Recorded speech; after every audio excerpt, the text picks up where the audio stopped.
Class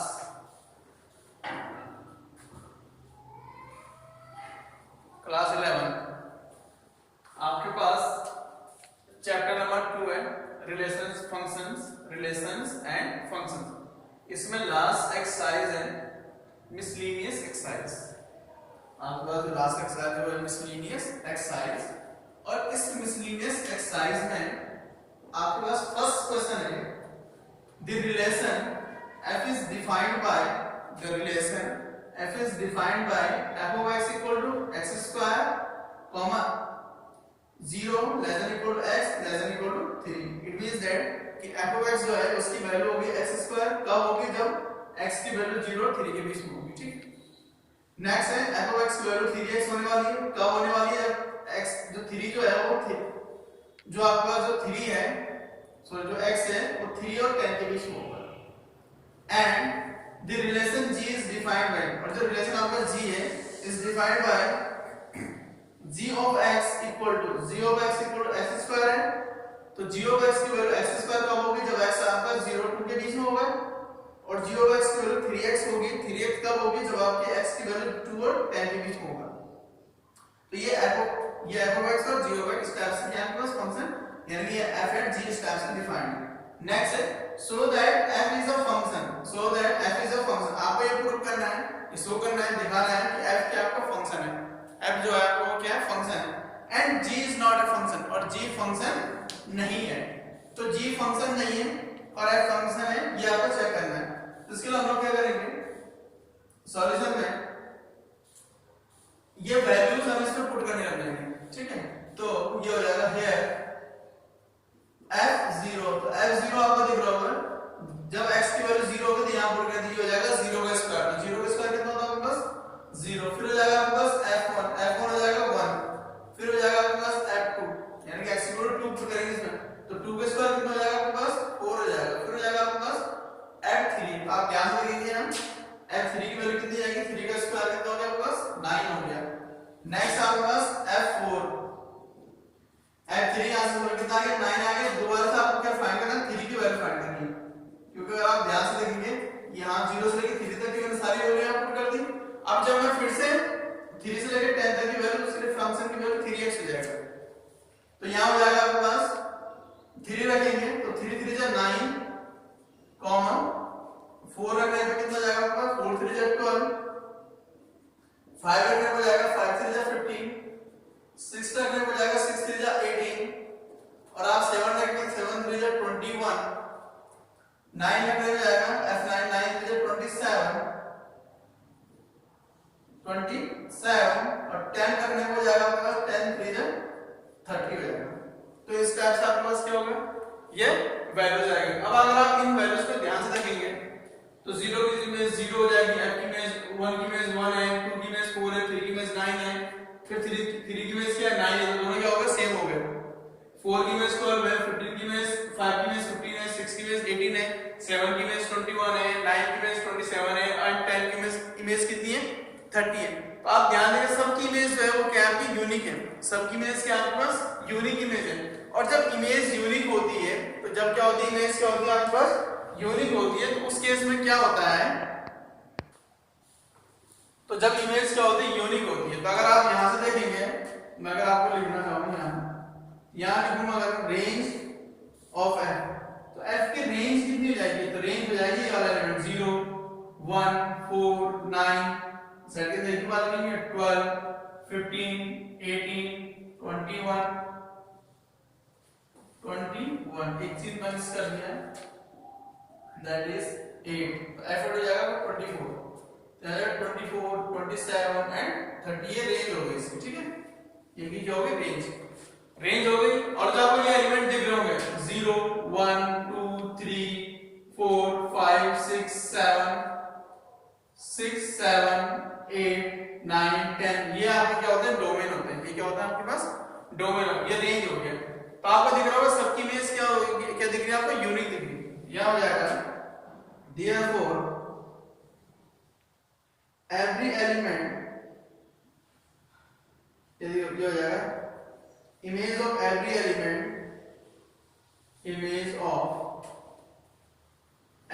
element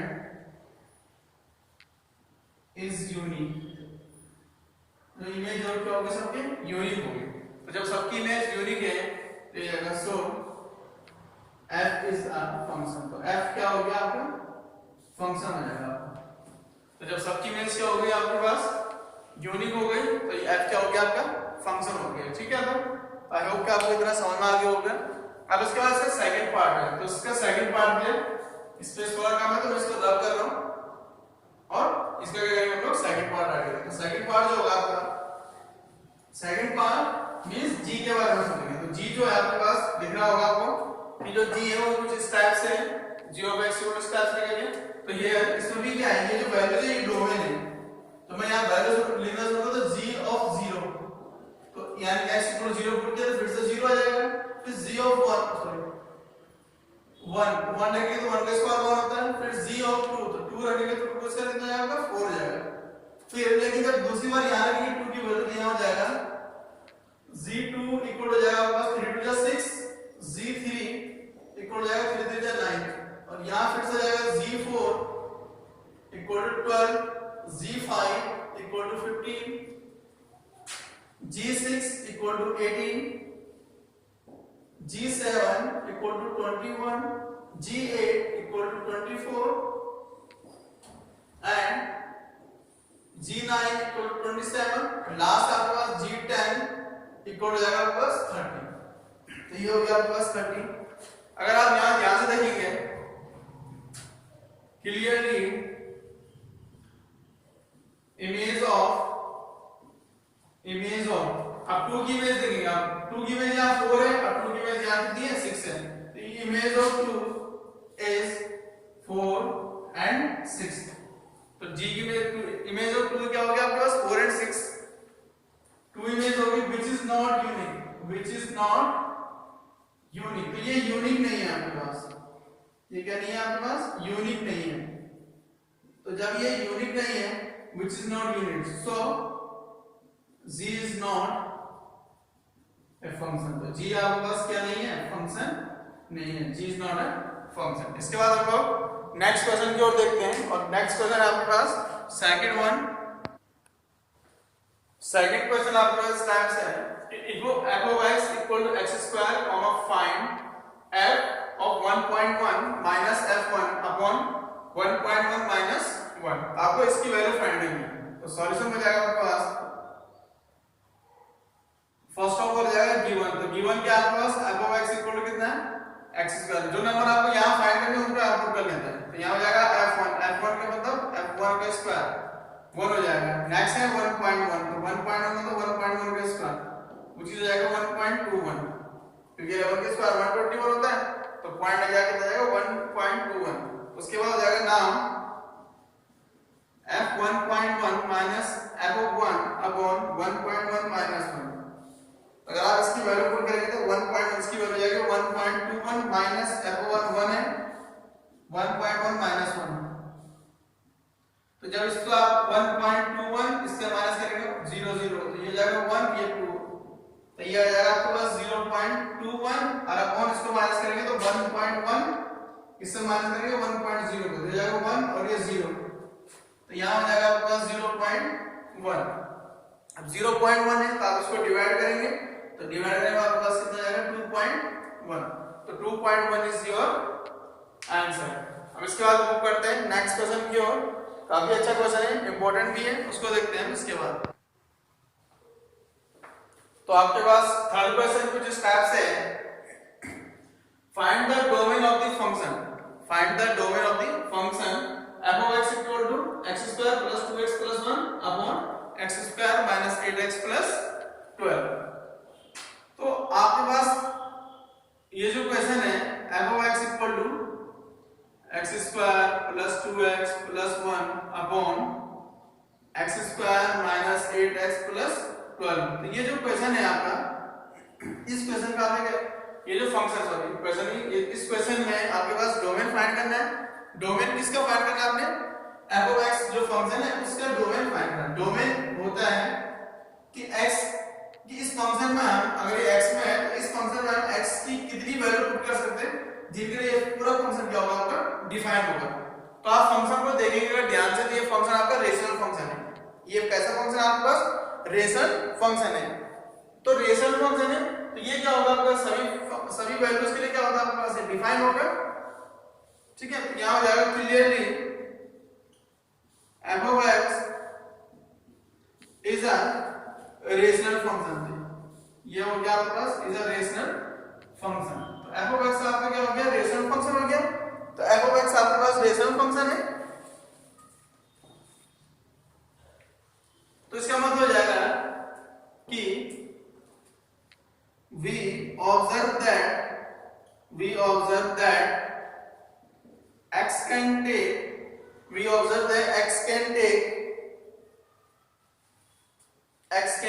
take real values. We observe that f of x assumes all values. f of x assumes real values कहने का meaning है कि जो आपका f of x है वो सारी रियल वैल्यूज को क्या कर रहा है? एज्यूम कर रहा है। ऐसा हम क्या कर सकते हैं? ऑब्जर्व करेंगे for real values for all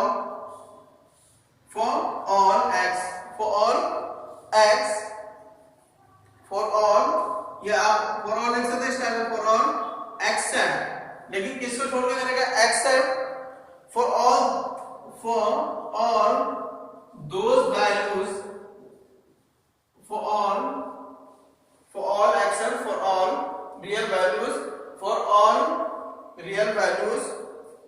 all except for all those values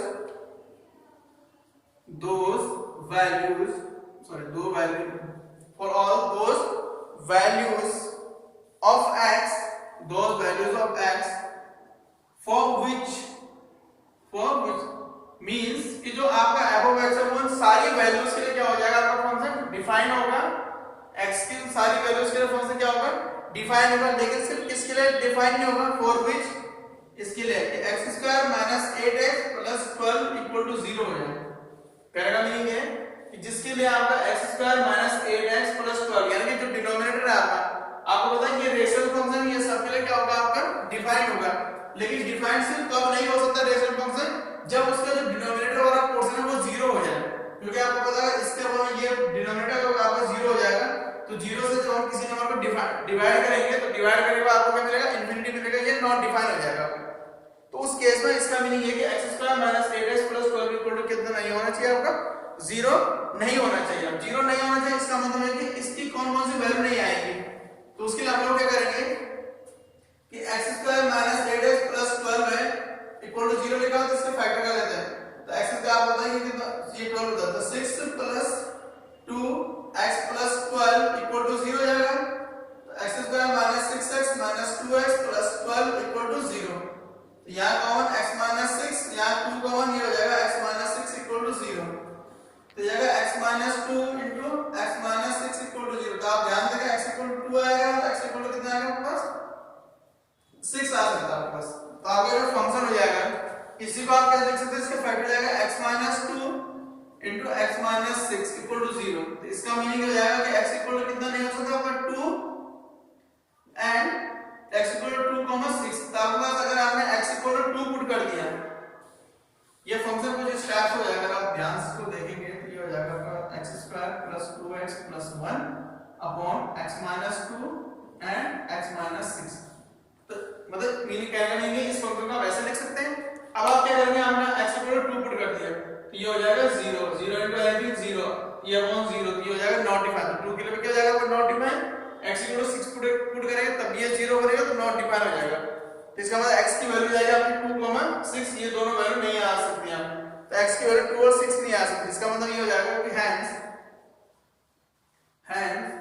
domain of f equal हो जाएगा r minus domain of f क्या हो जाएगा? r मतलब रियल वैल्यूज हो जाएगा। अब r में से क्या क्या चीजें नहीं आ सकती? इसके अंदर एक 1 नहीं आ सकता, रे 2 नहीं आ सकता, रे कितना नहीं आ सकता? 6। तो ये जो फंक्शन है आपका इसका डोमेन आपका r हो जाएगा। आपका सेट ऑफ रियल नंबर्स हो जाएगा। लेकिन उस सेट ऑफ रियल नंबर्स में सिर्फ x = 2 और x = 6 वैल्यूज की नहीं हो सकती। तो आई होप कि आपको ये चीजें समझ में आ रही होगी। इसका हम लोग मूव करते हैं नेक्स्ट क्वेश्चन की ओर। which is very important. Fourth question है कि find the domain and range of the real function f defined by f of x equal to under root x minus 1.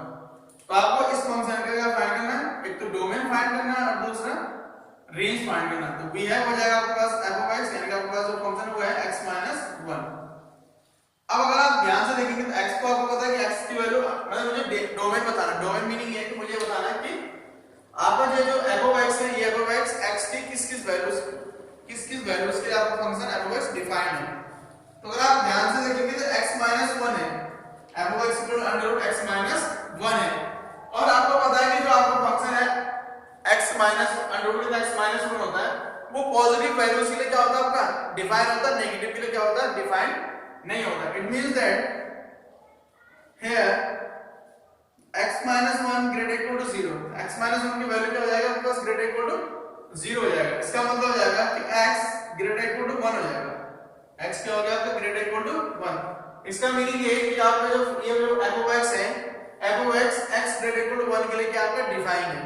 x greater equal to 1 के लिए क्या हो गया आपका function define हो गया. यहां आया clearly f of x is defined for all x greater equal to 1. x greater equal to 1 के लिए क्या हो गया आपका डिफाइन हो गया, यानी कि जितने भी रियल नंबर है greater equal to 1 वो सब के लिए क्या हो जाएगा आपका फंक्शन डिफाइन हो जाएगा. सो डोमेन, सो हो जाएगा आपके पास domain of f equal to, तो डोमेन हो जाएगा आपके पास कितना, ये डोमेन ऑफ f इज लिख देना 1, तो 1 से ग्रेटर तो 1 हो जाएगा. 1 पे क्लोज का ब्रैकेट है, ये क्लोज का साइन है, और यहां आ जाएगा आपका इंफिनिटी, क्योंकि 1 से बड़ा नंबर कहां तक जाएगा आपके पास इंफिनिटी तक जाने वाला है. ठीक है, तो ये चीजें आपके पास यहां तक हो जाएगी. अब मुझे क्या फाइंड करना है, इसका रेंज फाइंड करना है. क्या फाइंड करना है मुझे, इसका रेंज बताना है, इसकी रेंज कितनी आएगी.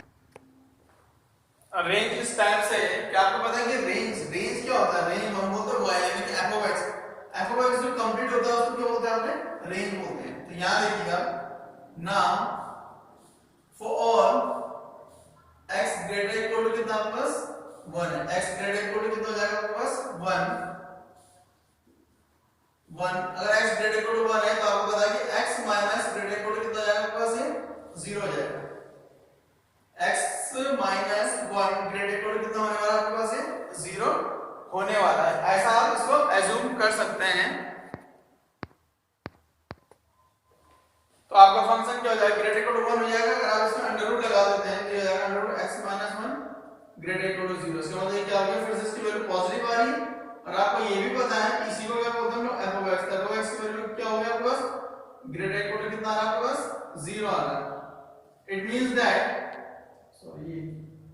दैट कि जब भी आपकी वैल्यू x से ग्रेटर इक्वल टू होगी तो फंक्शन की वैल्यू कितनी आने वाली 0 आएगी, या 0 से कितनी आएगी आपके पास ग्रेटर इक्वल टू 0 आने वाला है. या आप ये समझ सकते हैं f of x की वैल्यू 0 आने वाला है. दूसरी तरफ से आप ऐसे भी समझ सकते हैं कि आपका जो डोमेन वो फिक्स हो गया 1, इंफिनिटी के अंदर, यानी 1 आप वैल्यू 1 से लेके कहां तक हो गया इंफिनिटी के अंदर. अब आप इस फंक्शन में x की वैल्यू 1 ग्रेटर इक्वल टू कितना पुट कर सकते हैं 1 पुट कर सकते हैं. अगर आपने इस फंक्शन में आपने f of x में अगर आपने वैल्यू 1 पुट कर दी, यहां आपने 1 पुट की तो 1 माइनस 0 कितना हो जाएगा 1 माइनस 1 कितना हो जाएगा आपके पास 0 हो जाएगा. तो 1 माइनस 1 हो जाएगा आपके पास 0. इसका मतलब अंडर रूट 0, और अंडर रूट 0 की वैल्यू कितनी होती है आपके पास 0 होती है. तो f of x की जो स्टार्टिंग वैल्यू होगी आपके पास वो कितनी हो जाएगी 0 हो जाएगी. अब f of x की स्टार्टिंग वैल्यू 0 होने का मतलब आपका जो फंक्शन है उसकी वैल्यू क्या होगी आपके पास, तो जो रेंज है उसके जो रेंज है, तो मिनिमम जो रेंज आएगी वो कितना हो गया आपके पास 0 हो जाएगा. और मैक्सिमम कैसे आपने 2 पुट किया तो 2 माइनस 1 हो जाएगा, अंडर रूट 1 हो जाएगा. अंडर रूट 1 की वैल्यू से कितनी होती है 1 हो जाती है. फिर 3 पुट करेंगे 3 माइनस रूट 2 हो जाएगा. तो ये वैल्यू क्या हो गया आपकी ग्रेटर देन कितनी होगी 0 से बढ़ती जाएगी. तो यानी कि ये जो f of x greater equal to 0 हो गया, तो यही आपके पास क्या हो जाएगा रेंज हो जाएगा. तो ये रेंज होने का मतलब ये कि रेंज ऑफ f इज, तो रेंज ऑफ f कितना हो जाएगा आपका 0, इंफिनिटी. तो इसका आपके पास रेंज हो जाएगा 0, इंफिनिटी, और डोमेन कितना था 1, इंफिनिटी. इसके बाद नेक्स्ट क्वेश्चन की ओर मूव करते हैं. तो आपके पास फिफ्थ क्वेश्चन इस टाइप से है कि find the domain and the range of the real function f. आपके पास एक रियल फंक्शन है f defined by f equal to mod of x minus 1. इस फंक्शन का हमें क्या फाइंड करना है, तो इसका डोमेन फाइंड करना है, दूसरा इसका रेंज फाइंड करना है। मैंने ये भी बोला था आपको सॉल्यूशन हो जाएगा v है f(x) mod of x minus 1। तो डोमेन का मैंने मीनिंग ये बताया कि हम लोग ये जो इसमें जो आपका f(x) है, जो ये x है, x को हम कितनी वैल्यू पुट करें, यानी ये r हो जाएगा। x बिलोंग्स टू कितना होता है, नॉर्मली r होता है, तो हम x की इसमें कितनी वैल्यू पुट कर सकते हैं, ये कौन कौन सी वैल्यूज में पुट करेंगे, ये सब ये फंक्शन जो है आपका हर एक वैल्यू के लिए क्या रहे आपका डिफाइंड है। तो लेट्स सपोज हमने इसमें 1 पुट किया तो 1 माइनस में कितना हो जाएगा 0, और मॉड ऑफ 0 कितना होगा आपका 0 हो जाएगा। आपने इसमें नेगेटिव नंबर पुट किए, पॉजिटिव नंबर पुट किए, हर एक फंक्शन के लिए ये हर एक x की हर एक वैल्यू के लिए आपके पास क्या होगा, f(x) की वैल्यू डिफाइंड वैल्यू आएगी आपकी। इसका मतलब जो x है आपका वो क्या हो जाएगा आपका r हो जाएगा, यानी कि f(x) है आपका सारी वैल्यू क्या कर सकता है, एज्यूम कर सकता है। तो कहने का मतलब ये है, ये मीनिंग ये है कि clearly f(x) assumes all real values, all real values। तो कितनी वैल्यू क्या कर सकता है, एज्यूम कर सकता है। इसका मीनिंग हो जाएगा कि domain of f equal to r हो जाएगा। इसका जो डोमेन हो जाएगा वो कितना हो जाएगा आपके पास r हो जाएगा। r मींस हो जाएगा आपका सेट ऑफ रियल नंबर्स। अब बात आती है रेंज में, तो रेंज के लिए क्या करेंगे कि आपके पास जो फंक्शन है वो है f(x) equal to x minus 1।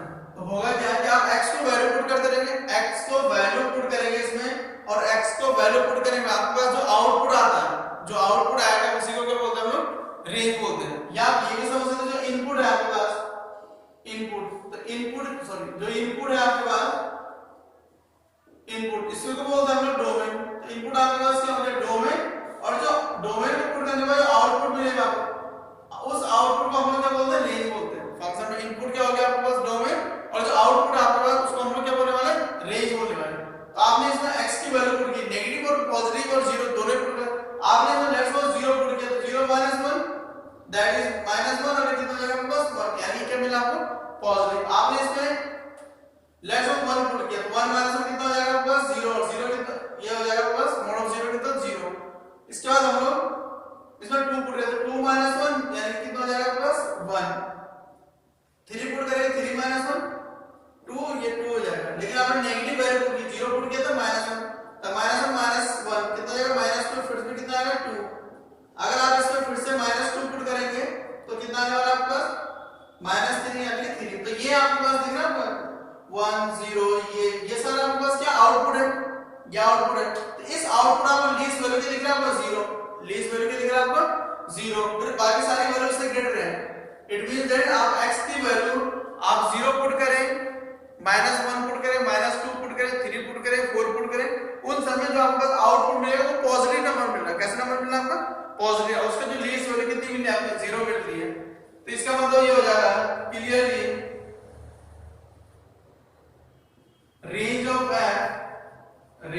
f equal, तो कितना हो जाएगा, मिनिमम वैल्यू 0 मिल रही है और मैक्सिमम कहां तक जा रहा है इंफिनिटी, और जैसे इंफिनिटी होता है उस पे कौन सा साइन लगता है आपके पास, उस पे जो साइन लगता है वो किसका लगता है आपका ओपन ब्रैकेट लगेगा, यानी कि जो 0 0 का आएगा आपके पास क्लोज ब्रैकेट और इंफिनिटी पे आएगा आपके पास ओपन ब्रैकेट। तो ये थे आपके पास जो मिसलिनियस एक्सरसाइज है इसके कुछ क्वेश्चंस हमने सॉल्व किए हैं। इसके बाद इसमें बहुत सारे क्वेश्चंस हैं, एक और क्वेश्चन देख रहा हूं इसमें। नेक्स्ट क्वेश्चन आपके पास 8th वाला, उसको देखते हैं। 8th क्वेश्चन है आपके पास सेम इसी एक्सरसाइज में, let f of x f के आपके पास 1, 1, 2, 3, 0, -1, -3 बी ए फंक्शन, एक फंक्शन है आपके पास बी ए फंक्शन, f के आपके पास एक फंक्शन है और इस फंक्शन की जो इस तरह से कुछ है, इस फंक्शन में ऐसे वैल्यूज आ रही है फ्रॉम z टू z, यानी कि कैपिटल Z टू Z। एक फंक्शन होगा आपका z टू Z, z आपको पता है सेट ऑफ क्या इंटीजर होता है, डिफाइंड बाय, और जो ये f of x है ये डिफाइंड है आपका f of x equal to ax plus b से डिफाइंड है for some integers a and b, determine a, b। तो आपको a, b की वैल्यू फाइंड करनी है। तो आपको पता है कि अगर एक फंक्शन है, ये जो इसमें जो आपको ऐसे ऑर्डर पेयर दिख रहे हैं, इसमें जो फर्स्ट एलिमेंट होते हैं वो डोमेन होते हैं, वो क्या होता है आपके पास डोमेन, और जो सेकंड एलिमेंट होता है वो क्या होता है आपका रेंज होते हैं। इट मींस दैट जो फर्स्ट एलिमेंट है वो x है और second element f of x है, सेकंड एलिमेंट क्या आपके पास f of x है।